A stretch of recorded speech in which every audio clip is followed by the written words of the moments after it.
Hello ವೀಕ್ಷಕರೇ, ಹೇಗಿದ್ದೀರಾ ಎಲ್ಲರೂ? Welcome back to Sarsu vlogs. ಇವತ್ತಿನ ವಿಡಿಯೋದಲ್ಲಿ ನಾವು ಪರ್ಫೆಕ್ಟಾಗಿ ಹೋಳಿಗೆ ಹೂರಣನ ಯಾವ ರೀತಿ ರೆಡಿ ಮಾಡ್ಕೊಳ್ಳೋದು ಅನ್ನೋದನ್ನು ನೋಡೋಣ. ಹೂರಣ ಅಂತೂ ಈ ಕನ್ಸಿಸ್ಟೆನ್ಸಿಯಲ್ಲಿ ರೆಡಿ ಮಾಡ್ಕೊಬಿಟ್ರೆ ಹೋಳಿಗೆ ತುಂಬ ಚೆನ್ನಾಗಿ ಬರುತ್ತೆ. ಹೂರಣ ಏನಾದರೂ ಸ್ವಲ್ಪ ಮೆತ್ತಗಾದರೆ ಹೋಳಿಗೆ ಮಾಡ್ಕೊಳ್ಳೋಕ್ಕೆ ತುಂಬ ಕಷ್ಟಪಡ್ತಾ ಇರ್ತಾರೆ. ಹೂರಣ ರುಬ್ಬುವಾಗ ಸ್ವಲ್ಪ ಮೆತ್ತಗಾದರೆ ಏನು ಮಾಡಬೇಕು ಅನ್ನೋದನ್ನು ಸಹ ಈ ವಿಡಿಯೋದಲ್ಲಿ ಹೇಳ್ಕೊಟ್ಟಿದ್ದೀನಿ. ಇಂಟ್ರೆಸ್ಟ್ ಇರೋರು ವಿಡಿಯೋನ ಕೊನೆ ತನಕ ನೋಡಬಹುದು. ಬೇಳೆನ ಬೇಯಿಸಿಟ್ಕೊಂಡಿದ್ದೀನಿ. 1 ಕಪ್ ಬೇಳೆಗೆ 3/4 ಕಪ್ಪಷ್ಟು ಬೆಲ್ಲನ ಸೇರಿಸಿ ಈ ರೀತಿ ಮಿಕ್ಸ್ ಮಾಡ್ಕೋಬೇಕು. ಬೇಳೆ ಸ್ವಲ್ಪ ಬಿಸಿಯಾಗಿರುವಾಗಲೇ ನಾವು ಬೆಲ್ಲನ ಸೇರಿಸಿ ಸ್ವಲ್ಪ ಹೊತ್ತು ಸ್ಟವ್ ಮೇಲೆ ಇಟ್ಟು ಬಿಸಿ ಮಾಡಿಕೊಂಡ್ರೆ ಬೆಲ್ಲ ಎಲ್ಲ ಚೆನ್ನಾಗಿ ಕರಗುತ್ತೆ. ಏನಾದರೂ ನೀರಿನ ಅಂಶ ಇದ್ದರೂ ಸಹ ಇದು ಡ್ರೈ ಆಗುತ್ತೆ. ಸ್ವಲ್ಪ ಹೊತ್ತು ಚೆನ್ನಾಗಿ ಇದನ್ನು ಬೇಯಿಸ್ಕೊಳ್ಳೋಣ. ನಂತರ ಇದಕ್ಕೆ 2 ಏಲಕ್ಕಿ, 1 ಸ್ಪೂನಷ್ಟು ಗಸಗಸೆನ ಸೇರಿಸ್ಕೊಂಡಿದ್ದೀನಿ.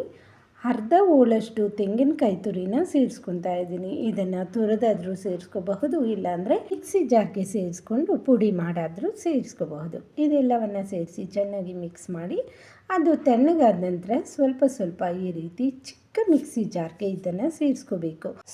ಸ್ವಲ್ಪ ಬೇಳೆನ ಸೇರಿಸ್ಕೊಂಡು ಇದನ್ನು ಪೇಸ್ಟ್ ಮಾಡ್ಕೊಬರಬೇಕು. ಜಾಸ್ತಿ ಬೇಳೆನ ಸೇರಿಸಿದ್ರೂ ಇದು ಚೆನ್ನಾಗಿ ಮೆತ್ತಗಾಗೋದಿಲ್ಲ.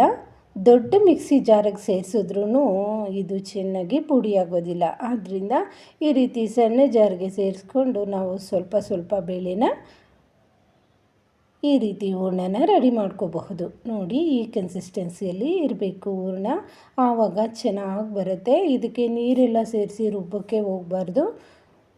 ನೋಡಿ, ಈ ಕನ್ಸಿಸ್ಟೆನ್ಸಿಯಲ್ಲಿ ಹೂರಣನ ರೆಡಿ ಮಾಡ್ಕೋಬೇಕು.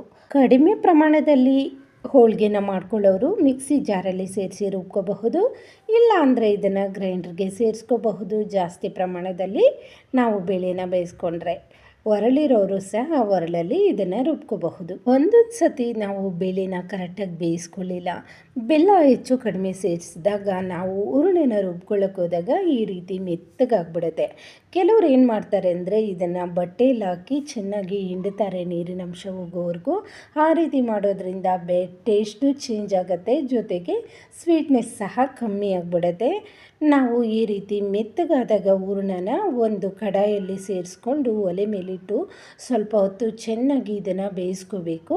ನಂತರ ಇದು ಗಟ್ಟಿಯಾಗತ್ತೆ. ಸ್ವಲ್ಪ ತಣ್ಣಗಾದ ನಂತರ ನೋಡಿ ಈ ಕನ್ಸಿಸ್ಟೆನ್ಸಿಗೆ ಬರುತ್ತೆ. ಅಷ್ಟು ಮೆತ್ತಗಿದ್ರೂ ಸಹ ಬಟ್ಟೆಯಲ್ಲೆಲ್ಲ ಹಾಕಿ ಹಿಂಡೋಕ್ಕೆ ಹೋಗಬಾರ್ದು. ಈ ರೀತಿ ಕಡಾಯಿಗೆ ಹಾಕ್ಕೊಂಡು ದಪ್ಪ ತಳ ಇರ್ತಕ್ಕಂಥ ಕಡಾಯಿಗೆ ಚೆನ್ನಾಗಿ ಸ್ವಲ್ಪ ಹೊತ್ತು ಬೇಯಿಸ್ಕೊಂಡ್ರೆ ಈ ಕನ್ಸಿಸ್ಟೆನ್ಸಿಯಲ್ಲಿ ಹೂರಣ ರೆಡಿ ಆಗುತ್ತೆ. ಹಬ್ಬಗಳ ಸಮಯದಲ್ಲಿ ಒಂದೊಂದು ಸತಿ ಈ ರೀತಿ ಆಗುತ್ತೆ, ಆವಾಗ ಈ ಮೆಥಡನ್ನು ನೀವು ಫಾಲೋ ಮಾಡಬಹುದು.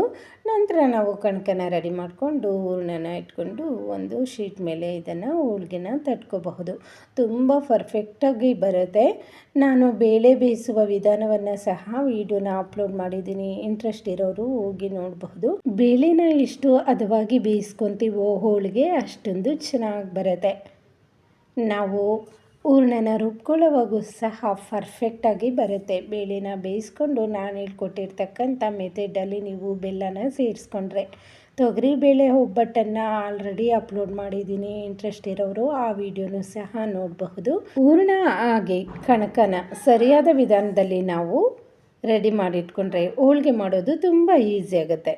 ಹೋಳಿಗೆ ಅಂತೂ ತುಂಬ ಚೆನ್ನಾಗಿ ಬರುತ್ತೆ. ವೀಕ್ಷಕರೇ, ಇದಾಗಿತ್ತು ಇವತ್ತಿನ ವಿಡಿಯೋ. ನೆಕ್ಸ್ಟ್ ವಿಡಿಯೋ ಒಟ್ಟಿಗೆ ಮತ್ತೆ ಸಿಗೋಣ. ಯಾರೆಲ್ಲ ಫಸ್ಟ್ ಟೈಮ್ ನನ್ನ ಚಾನಲನ್ನು ಸಬ್ಸ್ಕ್ರೈಬ್ ಮಾಡ್ತೀರಾ ನೋಡ್ತಾ ಇದ್ದೀರಾ, ಪ್ಲೀಸ್ ಸಬ್ಸ್ಕ್ರೈಬ್ ಮಾಡ್ಕೊಂಡು ಸಪೋರ್ಟ್ ಮಾಡಿ. Thank you for watching.